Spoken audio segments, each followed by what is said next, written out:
Israel, মধ্যপ্রাচ্য, America, এই যে চতুর্মুখী যুদ্ধ চলছে, এই যুদ্ধটা আজকে নতুন মাত্রা পেয়েছে। আজ রাতে হয়তো আরো একটা নতুন মাত্রা পাবে, কারণ হচ্ছে ইরানের বিপ্লবী গার্ড আজকে ঘোষণা দিয়েছে যে তারা তাদের আক্রমণের মাত্রা দ্বিগুণ করবে। তারা বলছে 100% বাড়াবে তাদের মিসাইল আক্রমণের মাত্রা। এই 100% বাড়ানোর মানে কি? তারা কোথায় কোথায় আক্রমণ করতে চায়, কোথায় কোথায় আক্রমণ করেছে, নতুন এই মাত্রা কি যোগ করবে? আরেকটা জিনিস আজকে অলরেডি যুক্ত হয়েছে, সেটা আমেরিকা ইরানের এই যে পানি শোধনাগার, লবণ মুক্তকরণ, সমুদ্রের পানিকে লবণ মুক্ত করে খাবারের উপযোগী করার যে প্লান্ট, সেটার উপরে আক্রমণ করেছে। ইরানও পাল্টা আক্রমণ করেছে আমেরিকার এই অঞ্চলে যেই সমস্ত দেশে ঘাঁটি আছে সেগুলোতে। এখন এই পানি শোধনাগারের উপরে হামলা, পাল্টা হামলা, অর্থনৈতিক যুদ্ধ এবং বাস্তব যুদ্ধ, যুদ্ধের ক্ষয়ক্ষতি, কোথায় কোথায় আক্রমণ হচ্ছে। আজকে সকালে ইরানের বিভিন্ন জায়গায়, তেহরানের বিভিন্ন জায়গায় আক্রমণ হয়েছে। ম্যাপের মাধ্যমে আমরা দেখাবো তেহরানের কোথায় কোথায় আক্রমণ হয়েছে, ইরান কোন কোন জায়গাগুলোতে আক্রমণ করেছে এবং এই যুদ্ধ শেষ কোথায়। দেখুন, এই যুদ্ধ শুরু হওয়ার আগে মার্কিন যুক্তরাষ্ট্র যেমনটি বলেছিল যে এক সপ্তাহের মধ্যে বা কয়েক দিনের মধ্যে যুদ্ধ শেষ করবে, আজকে এক সপ্তাহ পেরিয়ে অষ্টম দিনে এসে পড়লো। অষ্টম দিনে এসে এই যুদ্ধে অদূর ভবিষ্যতে কোনো সমাধান দেখা যাচ্ছে না, এই যুদ্ধের কোনো পরিসমাপ্তি দেখা যাচ্ছে না, বরং এই যুদ্ধ আরো বাড়ছে। দিন যত যাচ্ছে যুদ্ধ তত বাড়ছে, যুদ্ধ তত তীব্র হচ্ছে। আমেরিকা বলছে আমি আরো তীব্র গতিতে আক্রমণ করব, ইরান বলছে আমি আরো তীব্র গতিতে পাল্টা আক্রমণ করব, ইসরায়েল বলছে আমি আরো তীব্র গতিতে আক্রমণ করব, মধ্যপ্রাচ্যের দেশগুলো বলছে আমার উপরে যদি আক্রমণ হয় আমি বসে থাকবো না। এই যে সবার পক্ষ থেকে শুধুমাত্র আক্রমণ আর যুদ্ধের দিকেই ধাবিত করা, এবং দৃশ্যমান কোনো সমঝোতার কোনো পদক্ষেপই নাই, বা কোনো পদক্ষেপ থাকলেও সেটার কোনো ধরনের ফলাফল বা কোনো ধরনের আলোড়নই নাই, এরকম একটা পরিস্থিতিতে এই যুদ্ধ কতদিন চলবে, এই প্রশ্নের উত্তরে অবশ্যই কঠিন। গতকাল রাতে ইরানের বিভিন্ন জায়গায়, বিশেষ করে নতুন যে আক্রমণের স্টাইল আমেরিকা ইসরায়েল শুরু করেছে, সেটা হচ্ছে ইরানের তেলের ডিপোগুলোতে গতকাল রাতে আক্রমণ করেছে। আসুন আপনাদেরকে দেখাই ইরানের সেই তেলের ডিপোগুলোর কোথায় কোথায়, কোন কোন জায়গায় ইরানের মূল তেলের ডিপোগুলোতে আক্রমণ করেছে। বিশেষ করে ইরানের রাজধানী তেহরানে এই আক্রমণটা অনেক বেশি হয়েছে। ইরানের রাজধানী তেহরানে এই যে তেলের ডিপোতে আক্রমণ হয়েছে, সেই জায়গাগুলো হচ্ছে এরকম, এখানে আক্রমণ করেছে। এই ফাঁকে আমি আপনাদেরকে যে জিনিসটা দেখাতে চাই সেটা হচ্ছে যে এই ইরানের আক্রমণে এখন কোন লেভেল আছে, ইরানের আক্রমণ কোন পর্যায়ে আছে। যে সমস্ত তথ্য পাওয়া যাচ্ছে মানে ওপেন সোর্স থেকে, সেগুলোর মাধ্যমে যদি বলি যে প্রথম দিন ইরান 350টা ব্যালিস্টিক মিসাইল নিক্ষেপ করেছে এবং 800 ড্রোন নিক্ষেপ করেছে প্রথম দিন। দ্বিতীয় দিন ইরান 175টা ব্যালিস্টিক মিসাইল নিক্ষেপ করেছে এবং 400 ড্রোন নিক্ষেপ করেছে। তৃতীয় দিন ইরান 120টা মিসাইল নিক্ষেপ করেছে এবং 500 ড্রোন নিক্ষেপ করেছে। চতুর্থ দিন 110টা মিসাইল এবং 280টা ড্রোন নিক্ষেপ করেছে ইরান। পঞ্চম দিন এটা আরো কমেছে, 50টা মিসাইল এবং 230টা ড্রোন।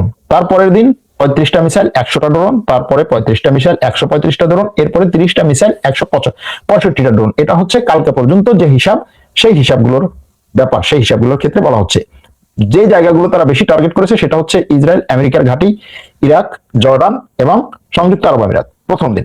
দ্বিতীয় দিনে হচ্ছে কাতারের এলএনজি এবং জাবাল আলী পোর্ট সংযুক্ত আরব আমিরাতের। তৃতীয় দিনে মানে মূল যে জায়গাগুলো টার্গেট করেছে। তৃতীয় দিনে হচ্ছে কুয়েতের সামরিক, কুয়েতের আকাশসীমা ভেঙে কুয়েতের আকাশসীমায় ঢুকে কুয়েতের বিমানবন্দরে, কুয়েতের বিভিন্ন ঘাঁটিতে আক্রমণ করেছে এবং সৌদি আরবের উপরে আক্রমণের কথা বলা হচ্ছে ওই দিন, কিন্তু ইরান বলছে আমি সৌদি আরব আক্রমণ করি নাই।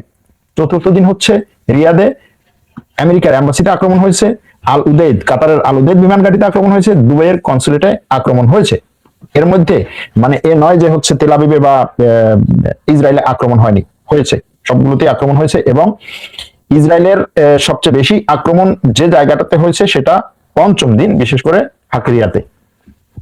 এখন এই আক্রমণগুলোর মধ্যেও আরো কয়েকটা জিনিস আপনাদেরকে দেখাতে চাই যে এই আক্রমণগুলোর পরে মধ্যপ্রাচ্য থেকে অনেকগুলো দেশ তাদের এম্বাসি এবং কনসুলেট অফিস পুরোপুরি বন্ধ করেছে। কোনো কোনো দেশ মানে তাদের বন্ধ না করলেও সাময়িকভাবে স্থগিত করেছে কার্যক্রম।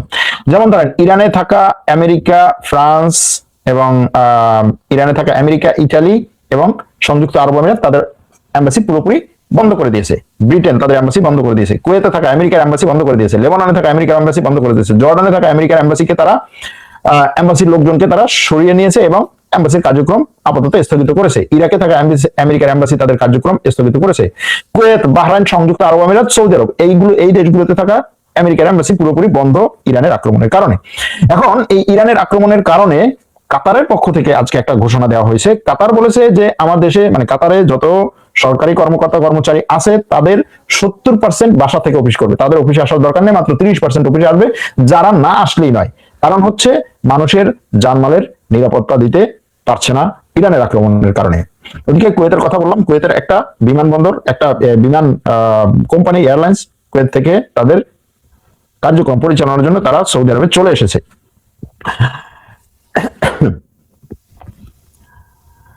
মধ্যপ্রাচ্য থেকে এই যে তেলের উপরে যে একটা আক্রমণ, তেলের উপরে যে আক্রমণের গুলোর খবর বা কথা আমরা যতটুকু জানি, সেই আক্রমণে আসবো যে তেলের অবস্থা কি সেটা। তবে তার আগে ইরান যে আক্রমণগুলো করেছে সেই আক্রমণগুলো আসলে কি রকম ছিল এখনো পর্যন্ত বলা হয়, গতকাল পর্যন্ত বলা হচ্ছে যে ইরান কমপক্ষে 727টি মিসাইল নিক্ষেপ করেছে, ব্যালিস্টিক মিসাইল নিক্ষেপ করেছে 727টি। এই মিসাইলগুলোর বেশিরভাগ ছিল হচ্ছে এই আরব দেশগুলোতে। 60% তার যে মিসাইল সে নিক্ষেপ করেছে তার 60% বা 60% ছিল হচ্ছে কুয়েত, বাহরাইন, কাতার এবং সংযুক্ত আরব আমিরাতকে লক্ষ্য করে। ওমান এবং সৌদি আরবে কিছুটা ছিল। 60% হচ্ছে এগুলোকে লক্ষ্য করে, আর 40% হচ্ছে ইসরায়েলকে লক্ষ্য করে। এজন্য এই আরব দেশগুলোতে আক্রমণের পরিমাণটা এত বেশি ইসরায়েলের চেয়েও, কারণ ইরান এবার এই কাছের দেশগুলোর উপরে বেশি আক্রমণ করেছে। কতগুলো ব্যালিস্টিক মিসাইল নিক্ষেপ করেছে সে 227টি। এর মধ্যে ব্যালিস্টিক মিসাইল ছাড়াও সেখানে হচ্ছে ক্রুজ মিসাইলও ছিল। কিছু কিছু খবরে বলা হয় যে হাইপারসনিক মিসাইলও ব্যবহার করেছে, এরকম বিভিন্ন খবর, কিন্তু সে খবরগুলো নিশ্চিত না। আরেকটা হচ্ছে সে তার ড্রোন ব্যবহার করেছে কমপক্ষে 2000, অর্থাৎ 2000-এর বেশি ড্রোন আঘাত করেছে বা ড্রোন হামলা চালিয়েছে ইরান।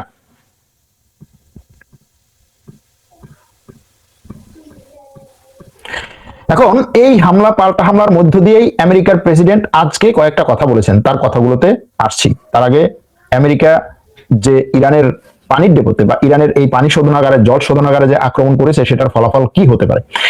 আমেরিকা এই অঞ্চলে এই পানির উপরে আক্রমণের মাধ্যমে ইরানকেও এই বার্তা দিল যে তুমিও এই আরব দেশগুলোর পানির উপরে আক্রমণ করো, পানির যে শোধনাগার আছে সেগুলোতে আক্রমণ করো। দেখেন এই যে দোহাতে যদি বলি, দেখেন দোহা, আজোর, আল জাবাইল, বাহরেইন। দোহা বলতে এটা দোহা না আর কি, এটা নাম হচ্ছে দোহা পানি শোধনাগার। তারপরে হচ্ছে রাস লাফান, আল হাদিদ, এই বাহরাইনে এটা আল হাদিদ। তারপরে এখানে হচ্ছে কাতারে আছে আবু ফন্টাস। তারপরে সৌদি আরবের অনেকগুলো, সংযুক্ত আরব আমিরাতের আছে প্রচুর, উম্মাল নাহর, আবুধাবি, জাবাল আলী। এই জাবাল আলীতে আক্রমণ হয়েছে আজকে। দুবাইয়ের জাবাল আলী দুবাইয়ের যত পানি প্রয়োজন হয় তার 90% পানি সাপ্লাই হয় হচ্ছে এই জাবাল আলী পানি শোধনাগার থেকে। সাগরের পানি লবণমুক্ত করে মানুষের ব্যবহার উপযোগী করে ঘরে অফিসে পাঠানো হয়। সেই পানি শোধনাগারে আক্রমণ করেছে ইরান, এবং সেই ইরানের মিসাইল বা ইরানের ড্রোন সেই পানি শোধনাগারে হামলা করেছে। শারজাতে আল্লাইয়া পানি শোধনাগার, তারপরে হচ্ছে ফুজাইরা পানি শোধনাগার। এখন এই যে পানি শোধনাগারে আক্রমণটা হচ্ছে, ইরান কতটা হচ্ছে সাগর পানির উপর নির্ভরশীল? ইরান মাত্র 3% সাগরের পানির উপর নির্ভরশীল। আর এই আরব দেশগুলো কতটা? আরব দেশগুলোর বেশিরভাগই হচ্ছে 90%, 50%, 60%, 60%, 70% হচ্ছে এই সাগর পানির উপরে নির্ভরশীল, অর্থাৎ সাগর পানি লবণমুক্ত করে যে পানি ব্যবহার করা হয় সেটার উপরে। সুতরাং ইরান যদি এই জায়গাগুলোতে আক্রমণ করে তাহলে এই দেশগুলোর জন্য আরো একটা ভিন্ন রকম যুদ্ধের মুখোমুখি তাদের লাগতে পারে।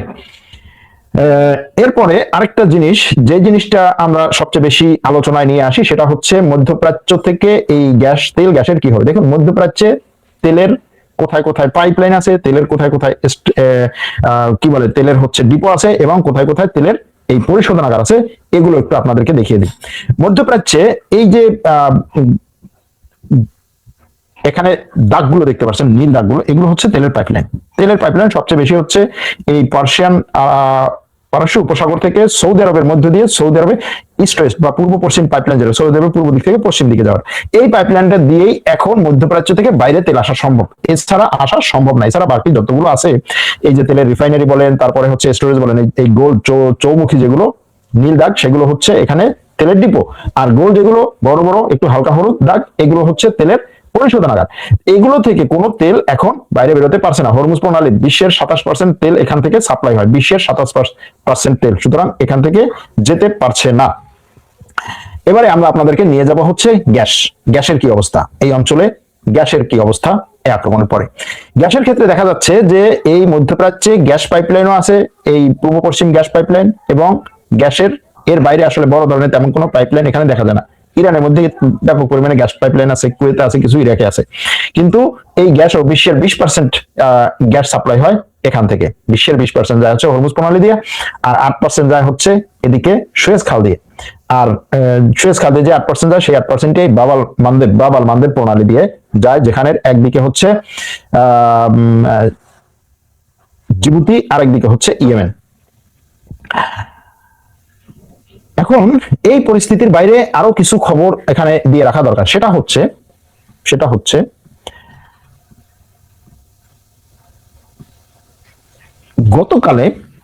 গতকাল আমেরিকা এবং ইসরায়েল যে আক্রমণগুলো ইরানের উপরে করেছে, এখন পর্যন্ত এই 8 দিনের যুদ্ধে আমরা যতটুকু জানি যে তাদের হচ্ছে এয়ার সুপিরিয়রিটি আছে ইরানের আকাশ সীমার উপরে, অর্থাৎ তারা ইরানের আকাশ সীমায় ইচ্ছা মতো বিমান উড়াতে পারে, এই এয়ার সুপিরিয়রিটি আছে। কিন্তু তার মানে এই নয় যে তারা ইরানের পাল্টা আক্রমণকে পুরোপুরি বন্ধ করতে পারেনি, এবং ইরান এখনো পর্যন্ত এই আরব দেশগুলোতে যথেষ্ট পরিমাণে তার পাল্টা আক্রমণ কন্টিনিউ করছে। বিশেষ করে সংযুক্ত আরব আমিরাতের এবং বাহরাইনে, কুয়েতে, এই 3টা দেশে এখন আক্রমণ এসেছে। কাতারে একটু আক্রমণ কম হচ্ছে, সৌদি আরবে আক্রমণ করে নাই বলছে। এর মধ্যে ইরান ঘোষণা দেয়নি, কিন্তু নির্বাচন করেছে। ইরান বলছে যে আমরা আমাদের সর্বোচ্চ ধর্মীয় নেতাকে নির্বাচন করেছি, কিন্তু কৌশলগত কারণে তার নাম আমরা ঘোষণা করব না। কৌশলগত কারণে তার নাম ঘোষণা করবে না কেন? কারণ তার নাম জেনে গেলে ইসরায়েল তাকে হামলা করে মেরে ফেলবে। এখন প্রশ্ন হচ্ছে, ইসরায়েল কি আসলে জানে না যে তাকে নির্বাচন করা হয়েছে কাকে? প্রশ্ন। যদি না জানে তাহলে তো ভালোই। আরেকটা প্রশ্ন হচ্ছে, যাকে নির্বাচন করা হয়েছে তার নাম যদি ইসরায়েল জেনেই যায়, তার অবস্থান জানা কি খুব কঠিন? খামেনেইকে কিভাবে হত্যা করেছে ইসরায়েল? খামেনেইকে কিভাবে হত্যা করেছে? আমরা অনেকগুলো জিনিস বলি। একটা হচ্ছে যে ইসরায়েলের চর বা ইসরায়েলের গুপ্তচর আছে ইরানের এই সর্বোচ্চ ধর্মীয় নেতা বা ইরানের নেতৃবৃন্দ এদের আশেপাশে। ইসরায়েল কি শুধুমাত্র এই গুপ্তচরদের উপরে নির্ভর করে তারপরে হচ্ছে হামলা চালায় না। ইসরায়েল যেই জিনিসটার উপরে সবচেয়ে বেশি রিলায়েবল বা সবচেয়ে বেশি নির্ভর করে, সেটা হচ্ছে মেগা ডাটা, আর্টিফিশিয়াল ইন্টেলিজেন্স। কি জিনিস সেটা? খামেনেইকে হত্যা করার আগে তার বাসার আশেপাশে বা তার ওই ভবন বা তার অফিস, এগুলোর আশেপাশে যতগুলো হচ্ছে সিসিটিভি ক্যামেরা ছিল, সবগুলো সিসিটিভি ক্যামেরায় তারা ঢুকে পড়েছে অন্তত 6 মাস আগ থেকে।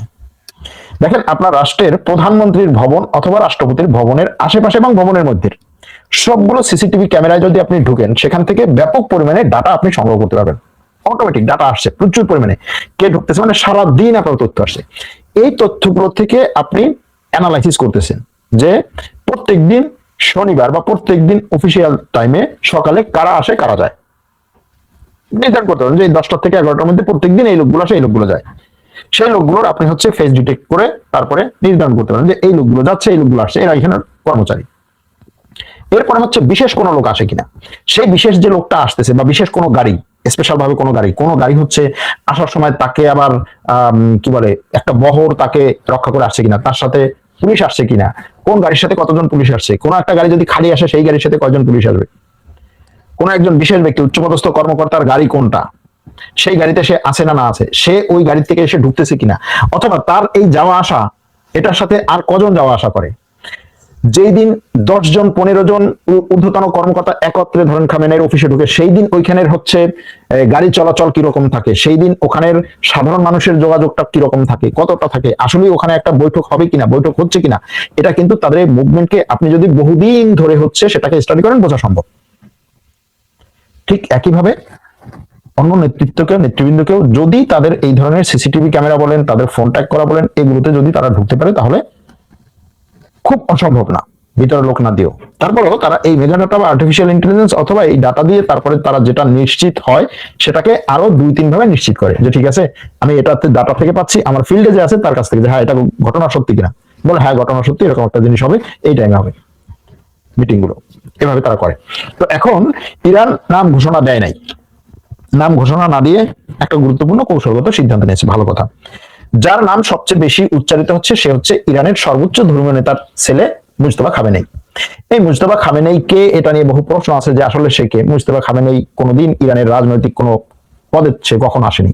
শিক্ষা গ্রহণ করেছে শিয়া মতবাদের উপরে ব্যাপক পরিমাণে শিক্ষা গ্রহণ করেছে এবং ইরানের সবচেয়ে বড় যে ধর্মীয় শিক্ষা কেন্দ্র যেটা কুম শহর, সেখানে তিনি শিক্ষা গ্রহণ করেছেন, ইরানের সবচেয়ে বড় স্কলারদের কাছ থেকে শিক্ষা গ্রহণ করেছেন। কিন্তু গত কয়েক বছরে তার সম্পর্কে যেটা জানা যায় যে সে কখনোই ফ্রন্ট লাইনে ছিল না, কিন্তু পিছন থেকে অনেক কিছুর কলকাঠি নাড়তো, পিছন থেকে অনেক কিছুর কলকাঠি নাড়তো এবং বিপ্লবী গার্ডকে মূলত সেই পরিচালনা করতো। ইরানের বিপ্লবী গার্ডকে, ইরানের বিপ্লবী গার্ড কি এটা নিয়ে অনেকের প্রশ্ন আছে। ইরানের বিপ্লবী গার্ড কি? ইরানের বিপ্লবী গার্ডের কাজ হচ্ছে ইরানের বিপ্লবকে রক্ষা করা। সহজ কথা যদি বলি, ইরানের বিপ্লবী গার্ডের কাজ হচ্ছে ইরানকে রক্ষা করা। এই ইরানকে রক্ষা করা, ইরানের মানে ইরানকে রক্ষা করা বলতে ইরানের এই যে বিপ্লবকে রক্ষা করা, ইরানের ধর্মীয় নেতাকে রক্ষা করা।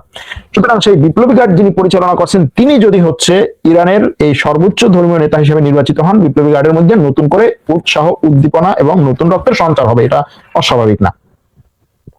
কিন্তু তাকে রক্ষায় ইরানের গোয়েন্দা সংস্থা কতটা পারদর্শী হবে এটা হচ্ছে ব্যাপার।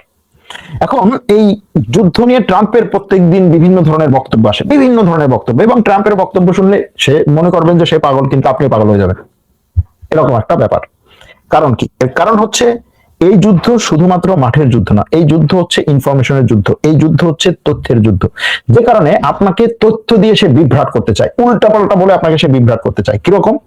যেমন ধরুন ট্রাম্প আজকে বলেছে যে না কুর্দিদের নিয়ে হচ্ছে আমি ভাবছি না, কুর্দিদেরকে ইরানে প্রবেশ করানোর কথা চিন্তা করতেছি না। তারা আমার কাছে জিজ্ঞেস করছিল যে আমরা তোমার সাথে তোমার জন্য যুদ্ধ করতে প্রস্তুত আছি, আমরা তোমার জন্য মারা যেতে প্রস্তুত, তুমি আমাদেরকে চাও কিনা, আমরা হচ্ছে এই ইসে আসবো, ইরানে ঢুকবো।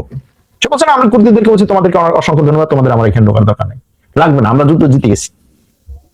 আসলে কথাটা কি সত্য? আসলে তো সত্য না। আসলে হচ্ছে আমেরিকা তাদেরকে ট্রেনিং দিয়ে প্রস্তুত করতেছে।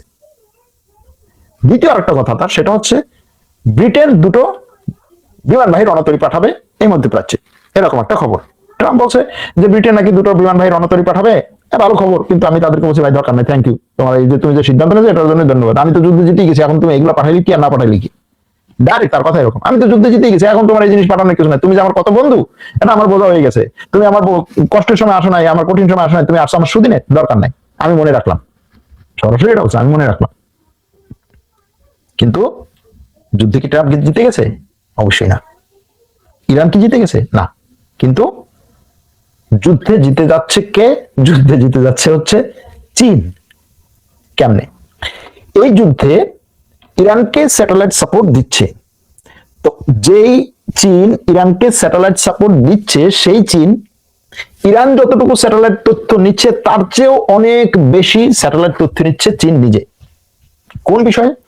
আমেরিকার বিমান ঘাঁটিগুলোকে আমেরিকা কিভাবে ব্যবহার করছে, আমেরিকার বিমানগুলোকে কিভাবে ব্যবহার করছে, আমেরিকা যে কৌশল নিয়ে আগাচ্ছে, তার এই মুভমেন্ট মধ্যপ্রাচ্যের সবগুলো দেশে তার একেবারে বিমান ঘাঁটিগুলো থেকে শুরু করে, তার বিমান ওড়া থেকে শুরু করে, সেখানে তার বিমানের অস্ত্র ব্যবহার থেকে শুরু করে সবকিছুকে সে স্টাডি করছে।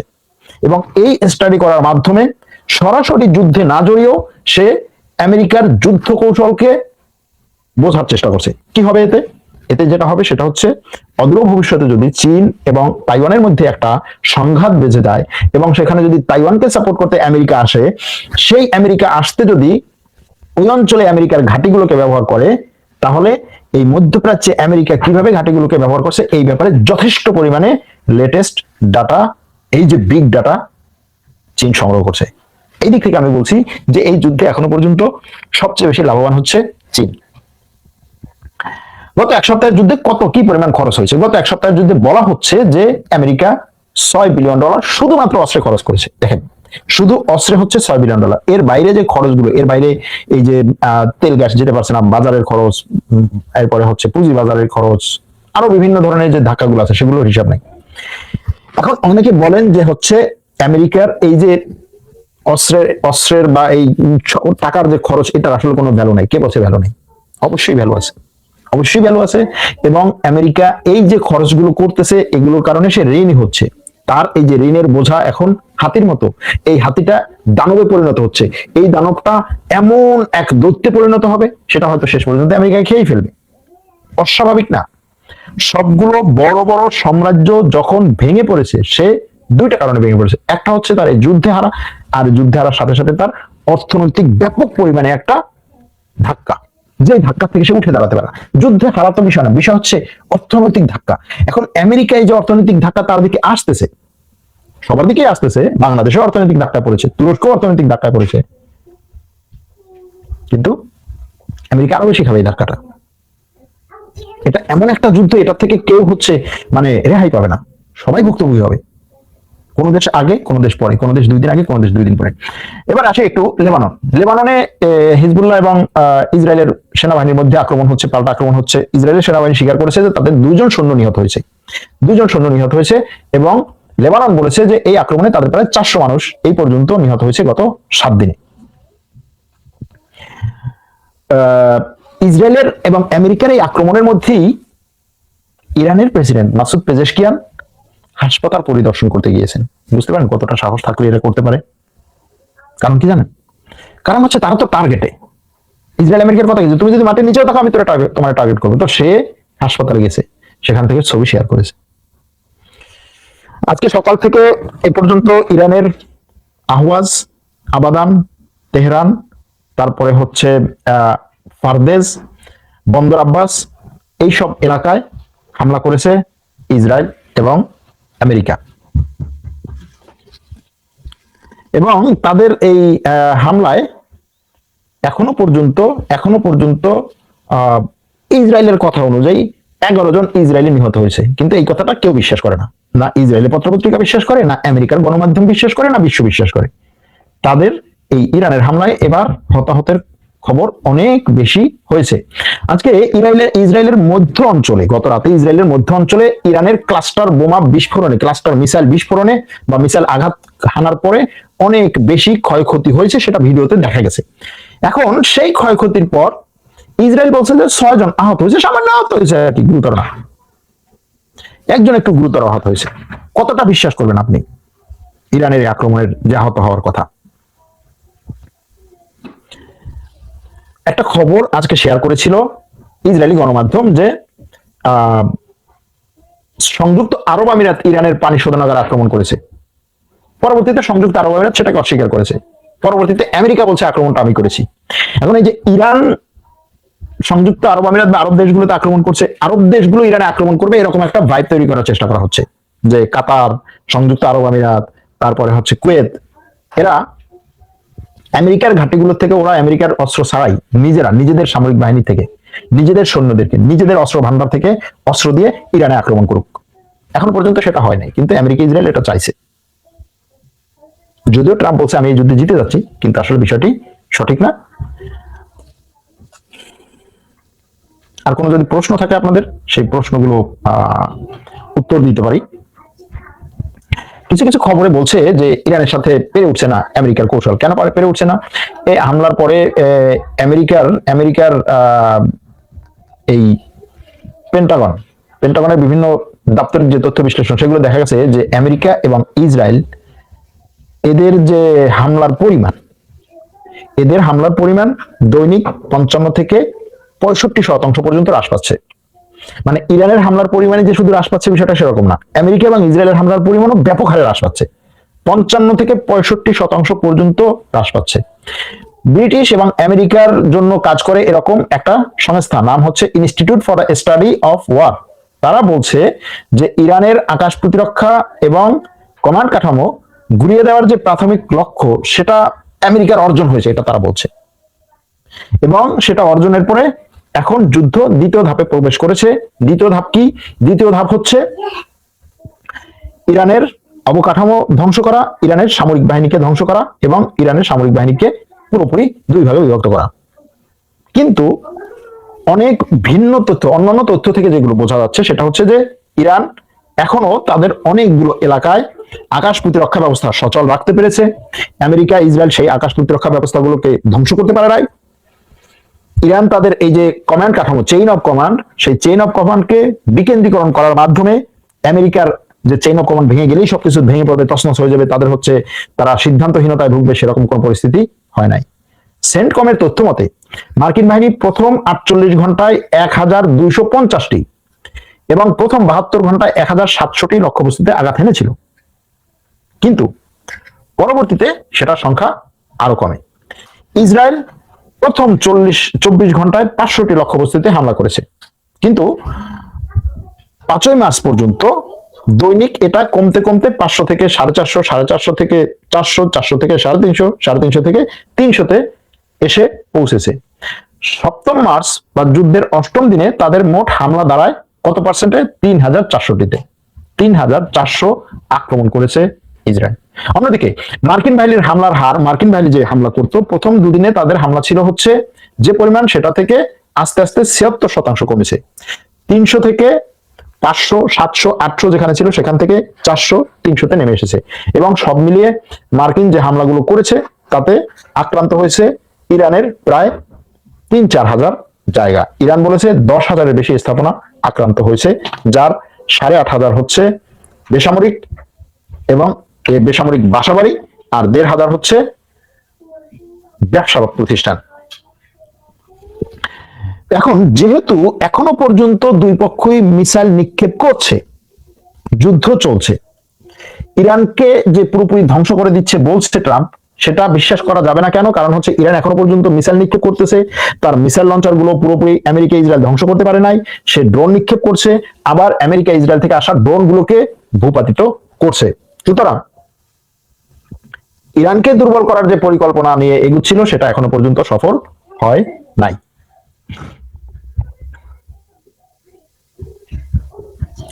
যুদ্ধ কতদিন চলবে ট্রাম্পকে প্রশ্ন করা হয়েছিল। ট্রাম্প বলছে যুদ্ধ যতদিন দরকার হয় ততদিন চলবে। দিন তারিখ হয় নাকি? যুদ্ধ কি দিন তারিখ দেখতে হবে নাকি? এটা হচ্ছে ট্রাম্পের কথা। ট্রাম্প তার যে রাষ্ট্রীয় বিমান, সেই বিমানে বসে সাংবাদিকদের প্রশ্ন উত্তর দিচ্ছিলেন। সাংবাদিক বলছে যুদ্ধ কতদিন চলবে? যুদ্ধ কতদিন চলবে? যুদ্ধ চলবে যতদিন চালানো দরকার ততদিন চলবে। আমি জানি নাকি? এটা সেনাবাহিনী জানে, সেনা কমান্ডাররা জানেন, তারা বলবে যুদ্ধ কতদিন চলবে। আমি তো যুদ্ধে জিতে গেছি। মানে আপনি তার কথা শুনে আপনার মাথা নষ্ট হয়ে যাবে যে এই লোক কি বলতেছে, এরকম একটা অবস্থা। আজকে সকালে বাহরাইনে আক্রমণ, কুয়েতে আক্রমণ, কুয়েতের ঘাটিতে রাডার, ইরানে আক্রমণ, মানে রাডার শেষ হয়ে যাচ্ছে। মানে কতগুলো রাডার আছে আল্লাহ জানে, দেখি গেলে রাডার আক্রমণ, কুয়েতের ঘাটিতে রাডার আক্রমণ, তারপরে বাহরাইনের আবাসিক এলাকায় ড্রোন হামলা, এরপরে হচ্ছে ইরানে এ পর্যন্ত যে হামলা হয়েছে দেখেন, 1200-র বেশি মানুষ নিহত হয়েছে বলছে তো ইরান। ইরানে আরেকটা তথ্য বলি, সেটা হচ্ছে যারা নিহত হয়েছে এদের মধ্যে 30% শিশু। চিন্তা করতে পারেন, এদের মধ্যে 30% শিশু। এবং আমেরিকা যে হামলা করেছে সেই হামলায় আন্তর্জাতিক সব গণমাধ্যম, আন্তর্জাতিক সব সংস্থা, মানবাধিকার সংস্থা বলছে ইরানে স্কুলে, গার্লস স্কুলে যে হামলা হয়েছে সেই হামলা করেছে আমেরিকা, এবং সেই হামলায় প্রায় 200-র মতো ছাত্রছাত্রী নিহত হয়েছে। এটার কারণে আমেরিকার ইসরায়েলের বিরুদ্ধে যুদ্ধ অপরাধের কেস দাঁড় করানো দরকার, যুদ্ধ অপরাধের কেস। শিশুদেরকে হত্যা করেছে। সেই ট্রাম্প আজকে কি বলেছে জানেন? ট্রাম্প আজকে বলে যে ইরান হচ্ছে দুনিয়ার সবচেয়ে নিকৃষ্ট একটা জাতি, এই জাতি হচ্ছে শিশুদেরকে গলা কেটে হত্যা করে, নারীদেরকে পেট কেটে হত্যা করে। কি টাইপের কথা আপনি চিন্তা করতে পারেন? যে নিজে একদিন আগে বোমা মেরে সারা বিশ্বের চোখের সামনে শিশু হত্যা করলো, যেই ইসরায়েল গাজা ভূখণ্ডে সারা চোখের সামনে, সারা বিশ্বের চোখের সামনে শিশু হত্যা করলো, হাজার হাজার লক্ষ লক্ষ, সেই আমেরিকার প্রেসিডেন্ট বলতেছে যে ইরান গলা কেটে হত্যা করে। মানে তার বলার স্টাইল গলা কেটে হত্যা, মানে হত্যা না খালি গলা কেটে হত্যা করে। আর নারীদেরকে নাকি হচ্ছে কি ধরে ধরে পেট কাটে। কি বলবেন বলেন ভাই, এমন একটা অবস্থায় আছি আমরা, মানে না পারছেন আপনি এই সমস্ত জিনিস মেনে নিতে, না পারছেন এদের বিরুদ্ধে কিছু বলতে, কিছু করতে। যাই হোক, দেখা যাক এই যুদ্ধ কোথায় যায়। বহু দর্শকের বহু প্রশ্ন, ইরান আমেরিকার রণতরিতে হামলার বিষয়টা কতটা সত্য এটা নিয়ে বলেছি, এটা কিছু নাই। পার্ল হারবারের আক্রমণের পর থেকে দীর্ঘ সময় ধরে আমেরিকা মূল ভূখণ্ডে কেউ আক্রমণ করার সাহস করেনি। আমেরিকার মূল ভূখণ্ডে কেউ কি কখন আক্রমণ করবে না? করবে। দেখেন আমেরিকার মূল ভূখণ্ড দুনিয়ার মূল ভূখণ্ড থেকে অনেক দূরে। সেই অনেক দূরে গিয়ে আক্রমণ করার জন্য কি করতে হবে? আপনার আমেরিকার কাছাকাছি কোথাও গিয়ে ঘাঁটি কাটতে হবে, অথবা ল্যাটিন আমেরিকা থেকে আক্রমণ করতে হবে, অথবা মেক্সিকো থেকে আক্রমণ করতে হবে, অথবা কানাডা থেকে আক্রমণ করতে হবে। আর ওই অঞ্চলে যদি আপনি মনে করেন যে হচ্ছে 200-300 সামরিক ঘাঁটি করতে পারেন, সেখানে যদি আপনি মনে করেন যে 400-500 হচ্ছে পরমাণু অস্ত্র নিয়ে জমায়েত করতে পারেন, ব্যাপক পরিমাণে আপনার সেনা উপস্থিতি এবং সামরিক শক্তি সেখানে রাখবেন, তখন আপনি সেই সিদ্ধান্ত নিতে পারবেন।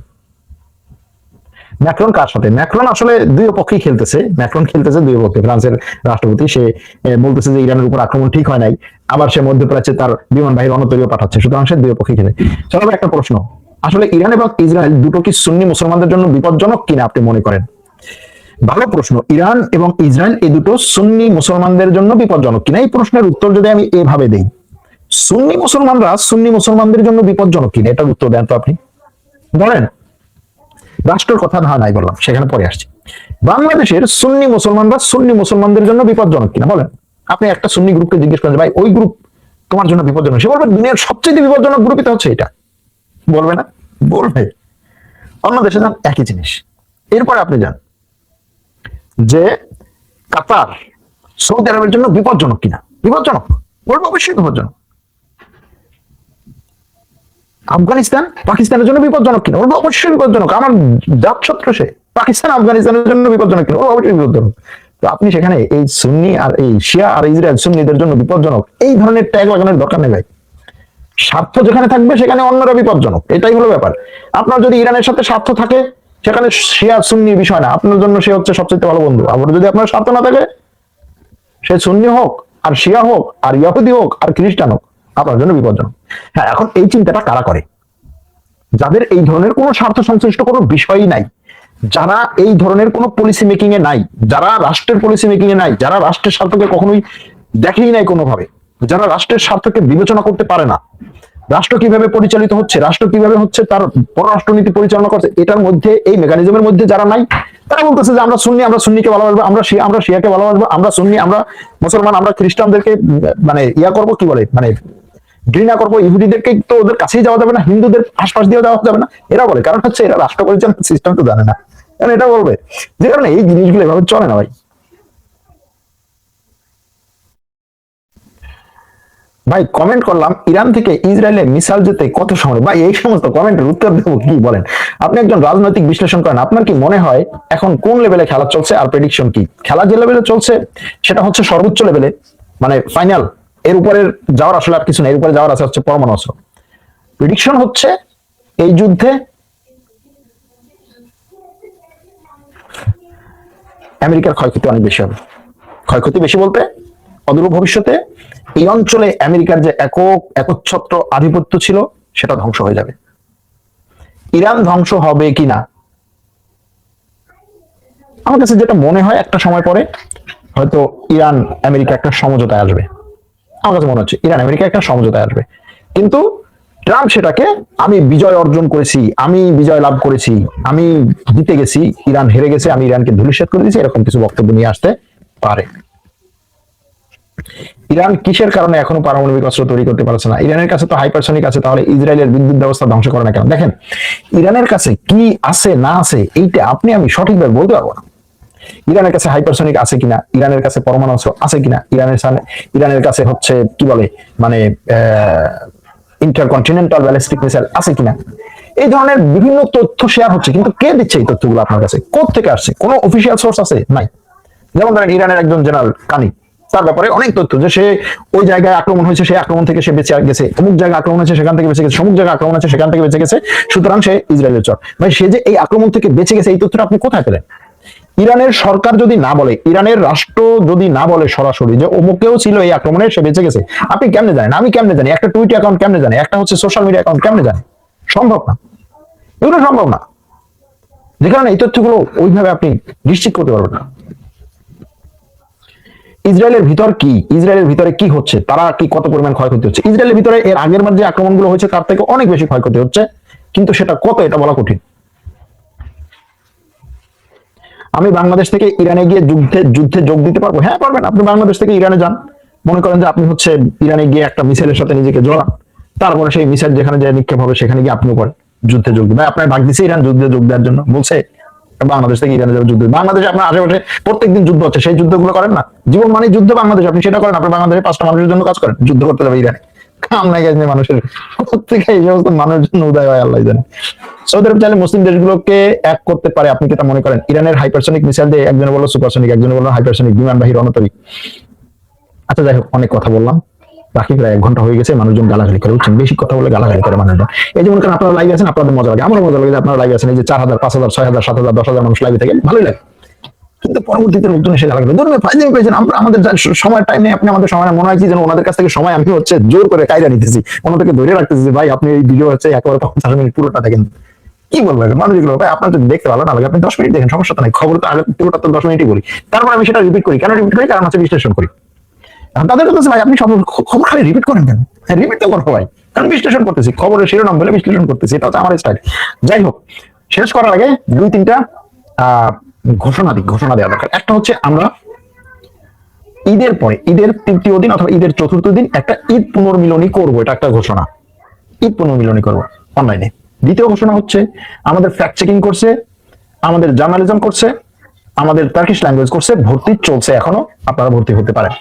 তৃতীয় আরেকটা ঘোষণা হচ্ছে আগামী শুক্রবার 13 তারিখ আমরা অনলাইন একটা সেমিনার করব, শুধুমাত্র 100 থেকে 150 মানুষকে নিয়ে।